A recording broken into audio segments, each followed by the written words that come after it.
الحمد لله نحمده ونستعينه ونستغفره ونؤمن به ونتوكل عليه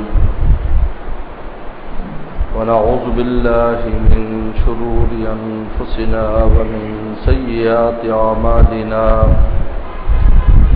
من يهده الله فلا مضل له ومن يضلل فلا هادي له ونشهد أن لا إله إلا الله وحده لا شريك له ونشهد أن سيدنا وسندنا وحبيبنا وشفيعنا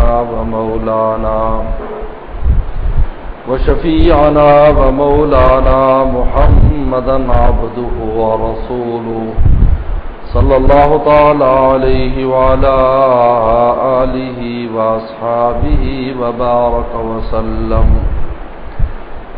أما بعد فأعوذ بالله من الشيطان الرجيم بسم الله الرحمن الرحيم ولو أن أهل القرى آمنوا واتقوا لفتحنا عليهم بركات من السماء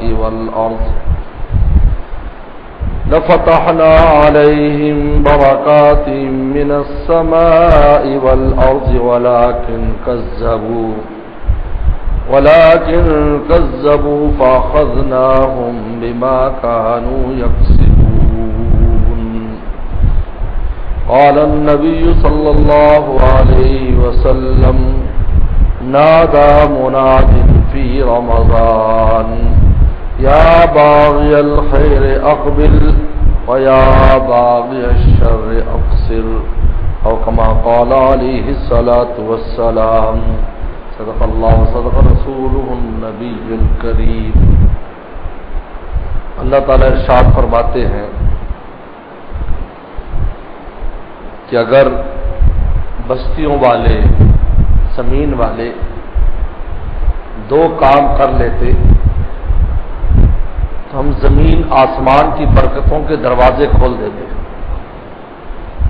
پہلا کام ایمان کی ایمان لے آتے اور دوسرا کام تقویٰ کی ایمان لانے کے بعد گناہوں سے بچتے, اللہ تعالیٰ کے نافرمانی سے بچتے. لفتحنا علیہم ہم کھول دیتے. یہ نہیں کہا کہ ہم بھیج دیتے برکتیں, بلکہ دروازے کھول دیتے.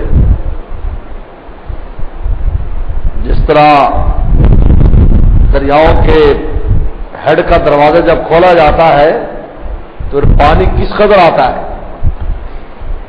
اس کا اندازہ کرنا بھی مشکل ہے کہ کتنا پانی نکل رہا ہے. لفتحنا علیہم برکات من السماء والارض ہم کھول دیتے برکتوں کے دروازے, آسمانوں کے بھی زمین کے بھی. اس کا مطلب یہ ہے کہ آسمان اور زمین کی برکتوں سے مستفید ہونے کا جو ذرائع ہیں وہ دو چیزیں, ایمان اور تقویٰ ہے. انسان کے جتنے بھی مسائل ہیں اور جتنے بھی معاملات ہیں وہ ان دو چیز سے حل ہوتے ہیں, ایمان اور تقوی سے. یاد رکھو وظائف اور اللہ اللہ جو ہے, حکیم الامت تھانوی فرماتے ہیں یہ معین ہے, یہ سبب نہیں ہے. اس سے تعاون ملتا ہے, اس سے ہماری کوشش میں چار چاند لگ جاتے ہیں. لیکن اگر ایمان نہیں ہے, تقویٰ نہیں ہے, تو خالی وظائف سے آپ اپنے مقصد تک پہنچ جائیں آسان نہیں ہے. کیونکہ بنیاد یہ ہے, اور برکت جب کسی شے میں آتی ہے, انسان کے مال میں برکت آتی ہے, غنا مل جاتا ہے, فقر ختم ہو جاتا ہے, صحت میں مل جاتی, بیماری ختم ہو جاتی, اولاد میں مل جاتی, فرما بردار تابع دار صدقہ جاریہ بن جاتی, بیوی میں مل جاتی ہے, اطاعت گزار بن جاتی, یار دوستوں میں مل جاتی ہے, وفادار بن جاتے ہیں, ملک میں مل جاتی ہے, خیر و برکت کا ذریعہ بن جاتا ہے. یعنی انسان کی جتنے بھی اللہ تعالیٰ نے ہمیں دنیاوی اسباب دیے ہیں, جب کسی میں بھی برکت آتی ہے وہ انسان کے لیے نفع بخش ہو جاتی ہے. یاد رکھو ورنہ انسان کتنی دنیا میں چیزیں اپنے نفع کی لیتا ہے، اس سے نقصان ہو جاتا ہے۔ سواری نفع کے لیے لیتا ہے، ایکسیڈنٹ میں جان چلی جاتی ہے، آزاد چلے جاتے ہیں۔ مکان لیتا ہے، ایسی نحوست پڑ جاتی ہے، بیماری گھر سے نہیں نکلتی، فقر گھر سے نہیں نکلتا۔ فرمایا لفتحنا علیہم برکات من السماء، یعنی آسمان کی برکتیں بھی زمین کی بھی۔ یہ دیکھو دونوں برکتوں کے درمیان، زمین سے بھی برکت ملے گی، وہاں سے بھی۔ یعنی انسان گویا کہ برکت کے اندر نہا جائے گا کہ نیچے سے برکت، جیسے نیچے انسان پانی اور نہر میں کھڑا اور اوپر سے بارش بھی ہو رہی ہو تو کیا مزہ ہوتا ہے اس منظر کا۔ کبھی آپ نے نہایا ہو، کبھی جوانی میں آپ نے کبھی نہائے ہو فوراً پر یا کہیں، اور بارش شروع ہو جائے جیسے آج کا موسم ہے، اوپر سے بارش نیچے سے نہر، کیا مزہ آتا ہے۔ لفتحنا علیہم برکات من السماء۔ اس لیے میرے دوستو اللہ تعالیٰ نے یہ تو مطلق قرآن میں قانون بیان کیا ہے، یہ قانون ہے تمام آدم صلی اللہ علیہ وسلم سے لے کر قیامت تک کے لوگوں کے لیے۔ قرآن کہتا ہے ولیکن کذبوا، افسوس کا اظہار کرتا ہے کہ بجائے اس کے کہ برکتوں سے ہمارے مستفید ہوتے، ان لوگوں نے تکذیب کی، دین کو جھٹلا، پیغمبروں کو جھٹلا دیا۔ فاخذناہم، بس پھر ہم نے ان کو پکڑ لیا، بما کانوا یکسبون، ان کی اس کسب پر، ان کی اس کمائی پر ہم نے پکڑا۔ یعنی اللہ تعالیٰ وجہ بیان کر رہے کہ ہمارا پکڑنا جو ہے یہ بلا وجہ نہیں تھا، ان کے کسب کی وجہ سے تھا، یاد رکھو۔ یہاں پر ایک عجیب بات ہے، یاد رکھو میرے دوستو، اللہ تعالیٰ نے اس جملے میں ایک عجیب بات فرمائی ہے۔ ایک حرام چیز سامنے پڑی ہے، ایک چیز حرام ہے، سور کا گوشت مثلا حرام ہے، شراب ہے حرام ہے۔ بعض بے وقوف یہ سوچتے ہیں کہ اگر یہ حرام تو اللہ نے پیدا کیوں کیا؟ یہ بات جو عقل کے مارے ہوتے ہیں، تو اللہ تعالیٰ نے بھی کہا بما کانوا یکسبون، اللہ نے کہا یہی تو آزمائش ہے، ادھر بکرے کا گوشت ہے پاک حلال اور ادھر سور کا گوشت ہے۔ اب ہم نے دیکھنا ہے کہ کسب کون کرتا ہے، اپنا ہاتھ بڑھا کر منہ تک لاتا کون ہے، کس چیز کو لاتا ہے، ہم اس کے اوپر سزا دیں گے اور جزا دیں گے۔ تم ہم سے کیوں پوچھتے ہو تم کسب کیوں کیا؟ جب کہا کہ یہ حرام ہے اس لیے بما کانوا یکسبون کہا۔ بعض کہتے فلاں نے فلاں کو قتل کر دیا جی، اگر جب تقدیر میں لکھا تھا اس کی موت تو اس قاتل کو کیوں سزا ملتی ہے؟ وہ موت کا مسئلہ اللہ تعالیٰ کی ذات سے متعلق ہے، لیکن اس نے جو کسب کیا ہے، جو گولی ماری ہے، جو تلوار ماری ہے، جو چاقو مارا ہے، اس کو سزا اس کسب کی مل رہی ہے۔ باقی جو معاملہ تقدیر کا ہے وہ اللہ تعالیٰ کی جانب سے ہے۔ اس لیے کہا بما کانوا یکسبون کہ ہم نے ان زمین والوں کو جب پکڑا ہے اور ہمارے جب ان پر عذاب نازل ہوا ہے وہ ان کے کسب کی وجہ سے ہے، ان کی کمائی کی وجہ سے ہے۔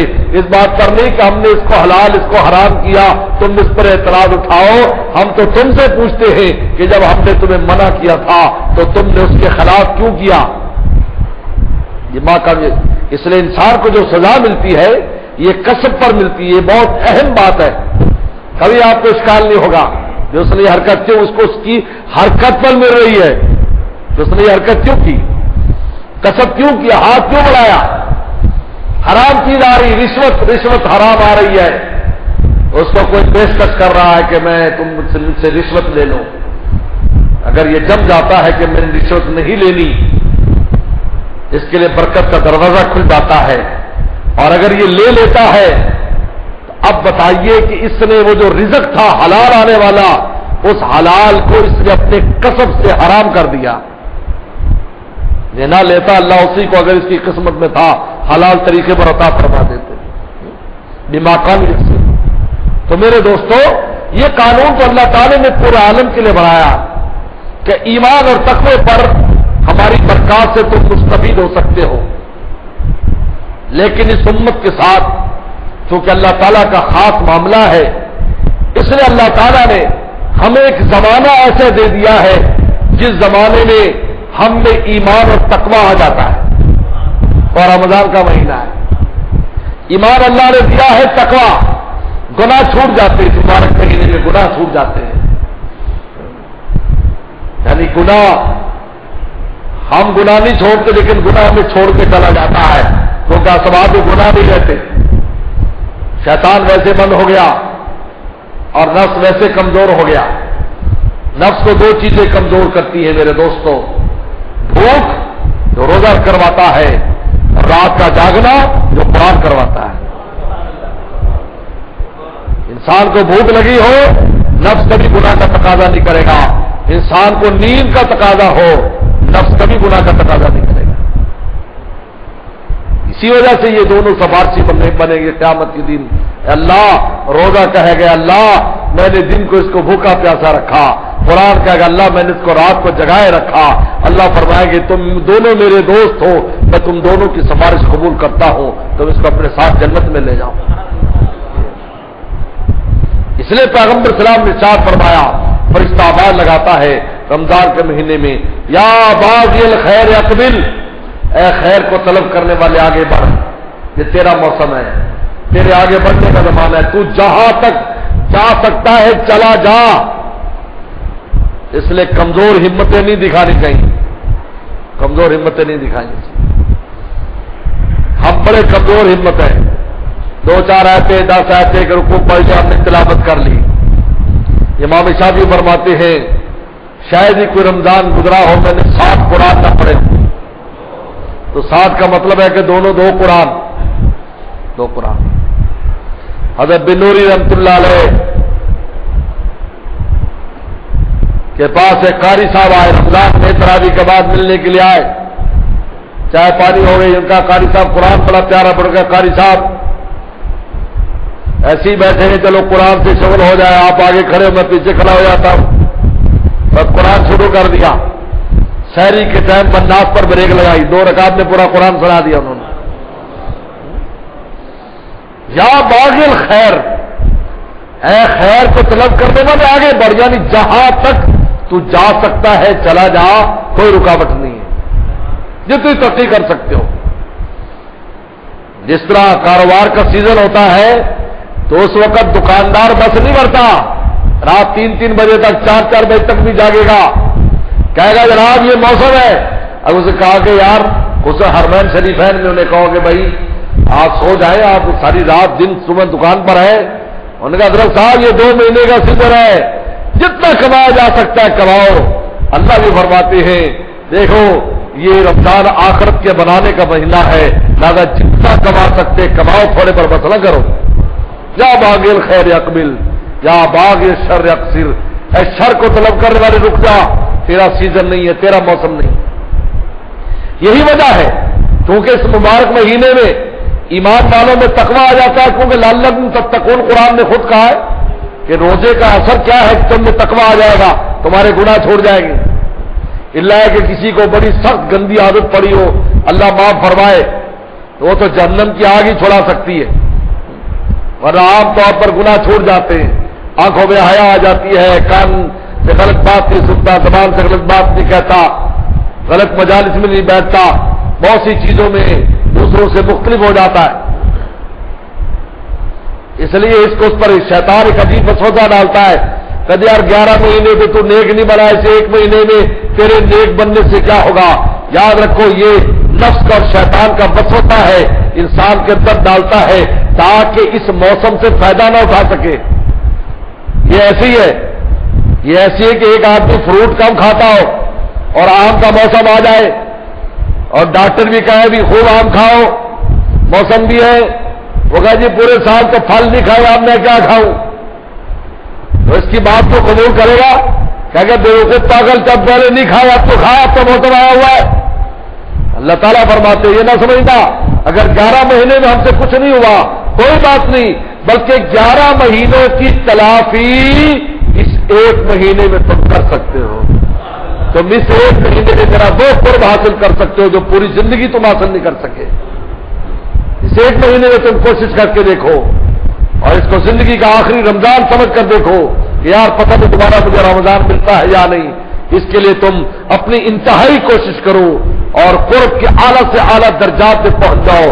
تمہارا دل اللہ کے قرب کے مزے چکھ لے، تمہاری روح کو پتہ چلے کہ واقعی روحانیات کیا ہوتی ہے، اس مقام تم جب پہنچ جاؤ گے تو انشاءاللہ تعالی اللہ بھی واپس نہیں آنے دیں گے، تمہیں آگے ہی ترقی دیں گے، پیچھے نہیں آنے دیں گے۔ آپ مجھے بتائیں، ایک آدمی کوشش کر کے کسی بڑے مقام تک پہنچ جاتا ہے، اپنی قربانیاں دیتا ہے، اپنی بہادری دکھاتا ہے، فوج والے اس کو اونچا ٹائٹل دے دیتے ہیں، پولیس والے اونچا ٹائٹل دے دیتے ہیں، گورنمنٹ اس کو اونچا ٹائٹل دے دیتی ہے، تو آپ مجھے بتائیں کہ جب وہ حالات ختم ہو جائیں، جیسے جنگی حالات سے وہ ختم ہو گئے، اس نے بہادری دکھائی، اس کو ٹائٹل مل گیا، تو آپ کا کیا خیال ہے جنگی حالات کے ختم ہونے کے بعد وہ ٹائٹل واپس لے لیا جائے گا؟ بتاؤ ہے یا مزید اس کو اندر ترقی دی جائے گی؟ میرے دوستو، اسی طریقے پر یہ نفس کی شرارت ہوتی ہے کہ انسان کو اچھے وقت میں کام نہیں کرنے دیتا۔ مثلا کبھی تہجد میں آنکھ کھل کے تہجد پڑھنے کا عادی نہیں ہے، دل چاہ رہا ہے تہجد پڑھ لو، کہتا تو پہلے کون سا پڑھتا ہے جو اب پڑھے گا، پھر لمبا ہو گیا۔ یہ نفس کی شرارت ہے، ہو سکتا ہے کہ آج کا تہجد تجھے ہمیشہ کے لیے تہجد گزار بنا دے۔ اس لیے کبھی بھی یہ نہیں سوچنا چاہیے کہ میں پہلے نہیں کرتا تھا، کہ ہو سکتا ہے کہ اب تیرے کو خدا دروازہ کھول رہا ہو اور تو اب کھلتے دروازے کو پچھلے پر قیاس کر لے کہ پہلے تو میں نے کئی دفعہ دروازہ کھٹکھٹایا، کھولا نہیں، اور اب مجھے دروازہ کھلا مل گیا، لگے تو فائدہ نہ اٹھائے۔ اس لیے رسول اللہ نے فرمایا کہ فرشتہ آواز لگاتا ہے، یا باغی الخیر اقبل، اے خیر کو طلب کرنے والوں آگے بڑھو، آگے بڑھو، آگے بڑھو۔ پردے اٹھے ہوئے بھی ہے، ان کی نظر بھی ہے، بر کے مقدرات معاصر بھی ہے، سن کے در بھی ہے۔ عام زمانے پہ اس کو قیاس مت کرو۔ یہی وجہ پیغمبر صلی اللہ علیہ وسلم نے فرمایا کہ چونکہ ایمان اور تقوی آتا ہے، مومن کا رزق بڑھا دیا جاتا ہے۔ تو فتح عالم برکات من السماء، زمین آسمان کی برکتوں کے دروازے کھل جاتے ہیں، اس لیے کہ ایمان اور تقوی آیا ہوا ہے، گناہ سے بچ رہا ہے۔ اگر گناہ سے رمضان میں نہیں بچتا تو پھر برکات کے دروازے کھولنے والے نہیں ہیں۔ اور اس موسم میں نے بتایا کہ جو بہت ہی جس کی عادت خراب ہو گئی ہو، کیونکہ امام غزالی فرماتے ہیں کہ جب گناہوں کے داغ اتنے پکے ہو جائیں کہ انسان کا دل بھی توبہ کی طرف متوجہ نہ ہو اور ندامت نہ آئے، فرمایا ان داغوں کو پھر جہنم کی آگ دھوتی ہے۔ اور اگر ندامت کی گرمی دل میں پیدا ہوتی ہے اور آنکھوں سے آنسو بہتے ہیں تو اس گرمی سے انسان اللہ تعالیٰ اس کے دل پر گناہوں کے داغ اور اس کی روح پر گناہوں کے داغوں کو دھو دیتے ہیں۔ فرمایا دو گرمی میں سے ایک گرمی لے لو، یا تو ندامت کی گرمی بہت آسان ہے ورنہ جہنم کی گرمی۔ اس لیے رمضان میں کیسی بھی عادت ہو انسان کو گناہ کی، پوری ہمت کے ساتھ بچے اس سے، کیونکہ خیر کا زمانہ ہے، یہ زمانہ تجھے ترقی دینے والا ہے۔ اس لیے مولانا رومی رحمۃ اللہ علیہ فرماتے ہیں، گربدینی کرو فرو قرب را، اے انسان اگر اللہ کے قرب اور اللہ کی دوستی اور اللہ کے قرب کا مشاہدہ تو نے کر لیا اور اس کی شان اگر تو نے اپنے دل میں پا لی، فرمایا کہ جیفا دینی بادی شربرا، کہ پوری دنیا کی دولتیں تجھے ایک مردار نظر آئیں گے، مردار۔ اگر تیرے دل میں اللہ کے قرب کا سورج طلوع ہو گیا، اور وہ طلوع ہوتا ہے ایمان اور تقوی سے، لمبے چوڑے بجائے زندگی ایمان اور تقوی جو ہمیں رمضان میں یعنی گویا کہ رمضان میں اللہ کے قرب کا ہر مومن کا قلب مشاہدہ کر سکتا ہے۔ شرط یہ ہے کہ تقوی کامل ہو، پورا پورا تقوی ہے، ایک لمحہ بھی خدا کو ناراض نہ کرے 24 گھنٹے میں، پھر اس کا دل محسوس کرے گا اللہ کے قرب کو، اور جس دن اللہ کے قرب کا مشاہدہ کر لے گا پوری دنیا مردار نظر آئے گی۔ جس دنیا کے خاطر سوتا بھی دنیا کی سوچ پر، اٹھتا بھی دنیا کی سوچ پر ہے، اللہ برکتوں کے دروازے کھول دیں گے، سوچنے کی ضرورت نہیں، بنا سوچے سمجھے آئے گا۔ اس لیے قرآن نے خود کہا وَمَن يَتَّقِ اللَّهَ يَجْعَل لَّهُ مَخْرَجًا وَيَرْزُقْهُ مِنْ حَيْثُ لَا يَحْتَسِبُ، فرمایا کہ جو تقوی اختیار کرتا ہے ہم اس کو وہاں سے رزق دیتے جہاں سے گمان نہیں ہے۔ من حیث لا یحتسب. علامہ ابن تیمیہ رحمۃ اللہ فرماتے ہیں لا یحتسب رزق کا مطلب یہ نہیں ہے کہ آپ کی دکان سے جو روٹی آ رہی دکان جگہ چلے گی، بلکہ ایسی جگہ سے دے کے جہاں گمان میں نہیں ہے تمہارا، تم سوچ بھی نہیں سکتے یہاں سے روٹی آئی، وہاں سے رزق کا الزام فرمائیں گے. تو فرماتے ہیں گرببینی کر و فرم قرب را، اگر اللہ کے قرب کی شان و شوکت اگر تو دیکھ لے، جی فبینی بعد ازی شرب را، کہا کہ اس پوری دنیا کو تم مردار سمجھے گا، یہ اہمیت ختم ہو جائے گی تیرے دل سے. گرببینی یک نفس حسن وضو، بڑی پیاری بات فرمائی کہ اگر ایک لمحے بھی اگر تو نے اللہ کے حسن کا مشاہدہ کر لیا، کیونکہ اللہ کا حسن دل سے دیکھا جاتا ہے دنیا میں، اور آخرت میں نگاہوں سے دیکھا جائے گا. وجوہ یومئذ ناظرہ الی ربہا ناظرہ، تر و تازہ چہرے اپنے رب کو دیکھتے ہوں گے. صحابہ نے کیا نرا ربنا، کیا ہم اپنے رب کو دیکھیں گے؟ آپ نے فرمایا 14ویں کا چاند ہو اور آسمان پر بادل نہ ہو، کیا تم چاند کے دیکھنے میں شک کرتے ہو؟ کہا کہ نہیں، لا یا رسول اللہ صلی اللہ علیہ وسلم، کبھی ہم شک نہیں کرتے. فرمایا اس سے بڑھ کر تم قیامت کے دن اپنے مولا کو دیکھو گے. لیکن یہاں انسان کا دل محسوس کرتا ہے، دل دیکھتا ہے، مشاہدہ قلبی. گرببینی یک نفس حسن بدور، فرمایا ایک لمحے کے لیے بھی اگر تیرے قلب نے اللہ کے حسن کا مشاہدہ کر لیا، اندر آتش افغنی جانے ودود، فرمایا اپنی پیاری جان کو آگ میں ڈالنے کے لیے تو تیار ہو جائے گا. یعنی کیا مطلب؟ اللہ کو راضی کرنے کے لیے ہر تکلیف برداشت کرنے کے لیے تیار ہو جائے گا کہ میں خدا کو راضی کروں گا، خواہ مجھ پر کیسی بھی تکلیف آئے، خواہ میری جان پر آئے، خواہ میرے مال پر آئے، خواہ میرے اولاد پر آئے، لیکن میں اپنے رب کو راضی کروں گا. ایک لمحہ بھی اگر آپ نے اس حسن ودود اللہ تعالیٰ کے حسن کو ایک لمحہ بھی اگر آپ نے دیکھ لیا، فرمایا کہ تم اپنی جان مجاہدات میں ڈالنے میں ذرا بھی گریز نہیں کرو گے، بلکہ کہہ دو دے کہ جان دی ہوئی ان کی دی، ان کے کوچے سے لے چل جنازہ میرا، جان دی میں نے جن کی خوشی کے لیے، بے خودی چاہیے بندگی کے لیے، سب اللہ کے راستے میں، وہ پرواہ نہیں کرے گا. حضرت ابراہیم بن ادم رحمۃ اللہ علیہ جو بادشاہ تھے اپنے وقت کے، پھر اللہ تعالی نے جب حسن ودود کھلا تو مجاہدات میں زندگی جھونک دی. 10 سال نیشاپور کے جنگل میں رہے، اللہ کی عبادت کی، پھر اتنا بڑا مقام پایا کہ حرمین شریفین میں حج کے موقع پر ان کا انتظار استقبال کیا جاتا تھا، بڑے بڑے علماء سے برکت حاصل کرتے تھے. سفر میں جا رہے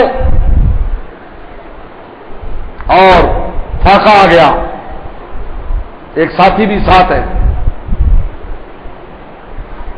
اس ساتھی سے کہا کہ بھائی اب تو برداشت مشکل ہو گئی،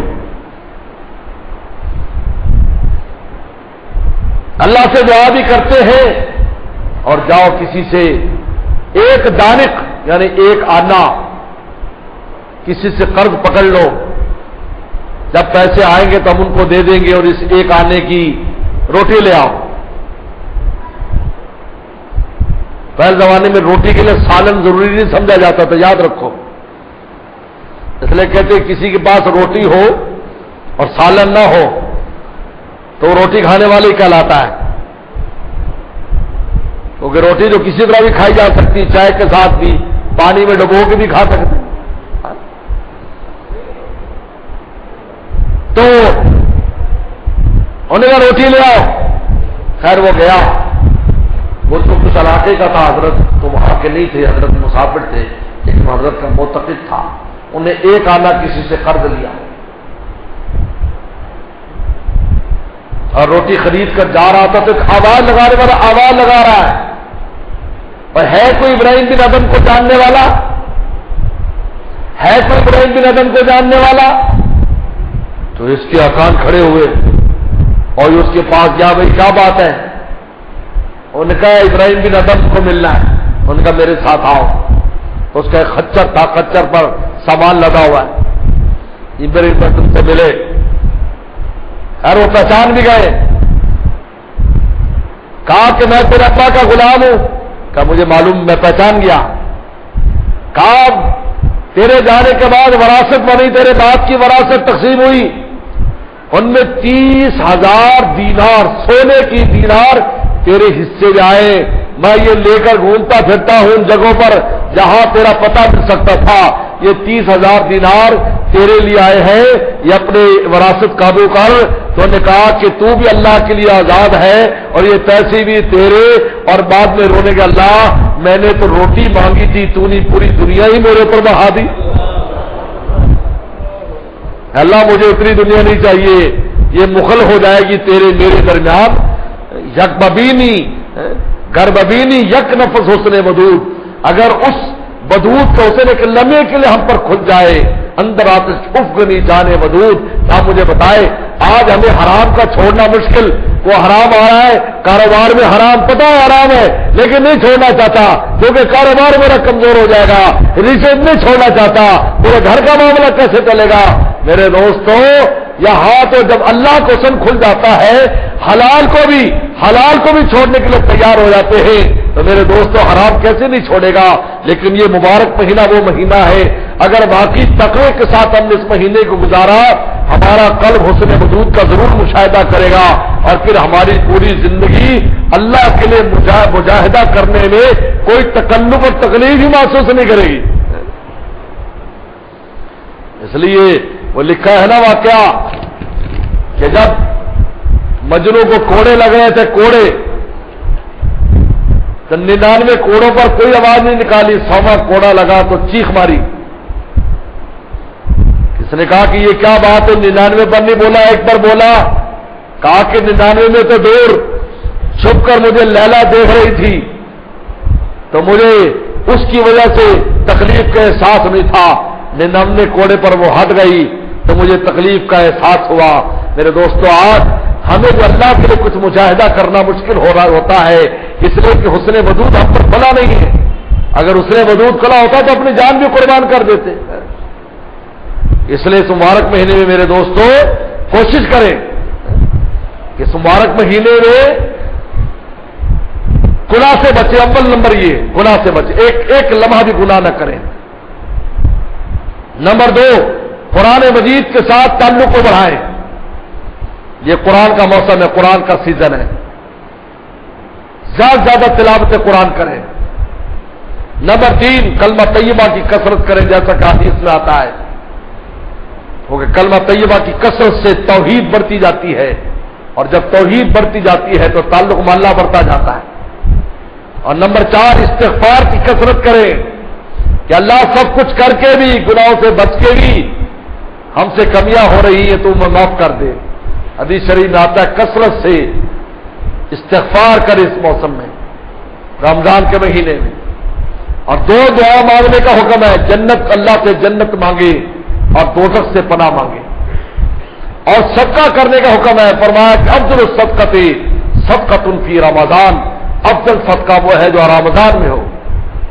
اور افطار کرانے کو حکم ہے، من فطر صائما، فرمایا جو کسی کا افطار کرائے گا گویا کہ اس نے ایک غلام اللہ کے راستے میں آزاد کیا ہے، اور جتنا ثواب روزے دار کو ملے گا وہ سارا ثواب اس کو بھی ملے گا۔ صحابہ نے کہا حضرت ہم تو غریب لوگ ہیں، ہمارے پاس اتنا نہیں ہے کہ ہم کسی کو افطار کرا سکیں۔ فرمایا اگر پانی کا گھونٹ بھی دے دیا، اگر تم نے ایک کھجور بھی دے دی، اگر تھوڑا سا دودھ بھی دے دیا، تب بھی تمہیں یہ اجر ملے گا۔ اگر پیٹ بھر کے کھلاؤ گے تو پھر تو پتہ نہیں اجر کہاں سے کہاں چلا جائے گا۔ اس لیے میرے دوستو یہ کرنے والے کام ہیں، نوافل پڑھیں، تہجد کی پابندی کریں۔ ہر آدمی آج کل تہجد پڑھ سکتا ہے، اور بھی 2 رکعت پڑھ لے، زیادہ نہیں۔ آپ دیر سے اٹھتے ہو تو کوئی اٹھتے ہی 2 وضو کر کے 2 رکعت پڑھ لو۔ رسول اللہ نے 2 رکعت بھی پڑھے، لیکن پیغمبر اسلام سے 5 رکعت بھی آتی ہیں، 7 بھی آتی ہیں، 9 بھی آتی ہیں، 11 بھی آتی ہیں، 13 بھی آتی ہیں۔ 5 اس طرح کے 2 تہجد 3 وتر، 7 اس طرح کے 4 تہجد 3 وتر، 9 اس طرح کے 6 تہجد 3 وتر، 11 اس طرح کے 8 تہجد 3 وتر، اور 13 اس طرح کے 10 تہجد 3 وتر۔ بلکہ 13 کے اندر تو یہ بھی لکھا ہے کہ یہ 8 ہی پڑی ہے، لیکن بعد کی یہ جو فجر کی رکعت کی جو 2 رکعتیں تھی وتر کے بعد، فجر شروع ہونے کے بعد پڑھتے تھے، وہ شمار کیے۔ تو میرے دوستوں جب پیغمبر اسلام نے 2 رکعت پڑھی تو کیا ہم 2 رکعت بھی نہیں پڑھ سکتے؟ تہجد کا اہتمام کریں، صلاۃ التسبیح کا اہتمام کریں، یعنی ذکر اذکار، یعنی اپنے جتنے بھی معمولات ہیں ان میں اضافہ کرتے چلے جائیں، بڑھاتے چلے جائیں، کیونکہ یہ خیر کا زمانہ ہے جس میں ہم بہت کچھ حاصل کر سکتے ہیں۔ اور غربا کا بھی خیال کریں، صدقے کا اہتمام کریں۔ سب سے افضل صدقہ وہ ہے جو رمضان میں دیا جاتا ہے۔ اب یہ کچھ اعلانات ہیں۔ فطرانہ گندم اس سال 100 روپے ہے، پچھلے سال بھی 100 روپے تھا، تو اس سال بھی 100 روپے، اگرچہ دوسرے شہروں میں 140 کا اعلان آیا ہے، کراچی میں 140 کا اعلان ہوا ہے۔ بہرحال جو فیکس 200 اس کا 900 روپے بنتا ہے، اور کشمش میں بھی دیا گیا، رسول اللہ نے ارشاد فرمایا تو اس کا 1200 بنتا ہے۔ تو جو انسان جو بھی دینا چاہے ان میں دے سکتا ہے اپنی ہمت اور بساط کے مطابق۔ اور مدرسے میں 300 طلبہ ہیں اس وقت جو سیر و افطار کے دن کے انتظام ہے، ان میں ایک اچھی خاصی تعداد یتیم بچوں کی بھی ہے، تو 1200 روپے فی کس خرچہ ہے، 1200 روپے۔ یعنی چونکہ کرونا نے سب کو متاثر کیا ہے تو اس سال کھجوریں بھی ہم خرید رہے ہیں، ورنہ کبھی کھجوریں نہیں خریدی، اس لیے کہ دوست اتنی کھجوریں بھیج دیتے تھے، لیکن ابھی بہت سے مسائل، بلکہ الحمدللہ مدینہ کی کھجوروں سے ہمیشہ بچوں نے افطار کیا ہے، لیکن اس سال بہت سے مسائل ہیں اس وجہ سے، تو 1200 روپے ایک مہینے کا ایک طالب علم کا خرچہ ہے جو سحر و افطار کا۔ اور 2000 من گندم مدرسے کا سالانہ خرچہ ہے گندم کا، تو چونکہ گندم کا موسم ہے، بہت سے ذمہ دار دوست وہ گندم آسانی سے دے سکتے ہیں اوسر میں، تو وہ بھی مدرسے میں رابطہ کرے، وہاں پہنچائیں، خود لے کر آئے۔ میرے شیخ کو کسی نے فون کیا، کہا کہ جی بندہ بھیج دو کھال کے لیے، فرمایا کہ تو بندہ ہے یا بندی ہے؟ یہ بندہ ہو، کہا کہ تو خود ہی لے آئے، تجھے ثواب نہیں چاہیے؟ تو یہ نہ انتظار کریں کہ ہمارے گھر پر آئے، بلکہ آپ خود پہنچائیں، وہاں جائیں، وہاں جا کر اس کی ضرورت پوچھیں۔ اگر میرے پیارے محبوب صلی اللہ علیہ وسلم جا سکتے تھے یتیموں اور بیواؤں کے وہاں جن کی کوئی ضرورت تو نہیں ہے، تو میں اور آپ کون ہوتے ہیں ان کے غلام ہو کر؟ ہم بھی پوچھے جا کر، ہم انتظار کرتے مدرسے والے ہمارے پاس، کہتے جی مدرسے والے نہیں آئے۔ بھئی مدرسے والوں کو کیوں بلاتے ہو؟ بھائی تم جاؤ وہاں پر پہنچانے کے لیے، بھی یہ گندم ہے، یہ کھجور ہے، فلاں ہے، تو اس سے تمہارا اجر و ثواب بھی بڑھ جائے گا۔ اور عید الفطر انشاءاللہ 8:30 بجے ہوگی، ابھی سے اعلان کر دیں، اللہ حافظ سے پہنچائے۔ وآخر دعوانا ان الحمدللہ۔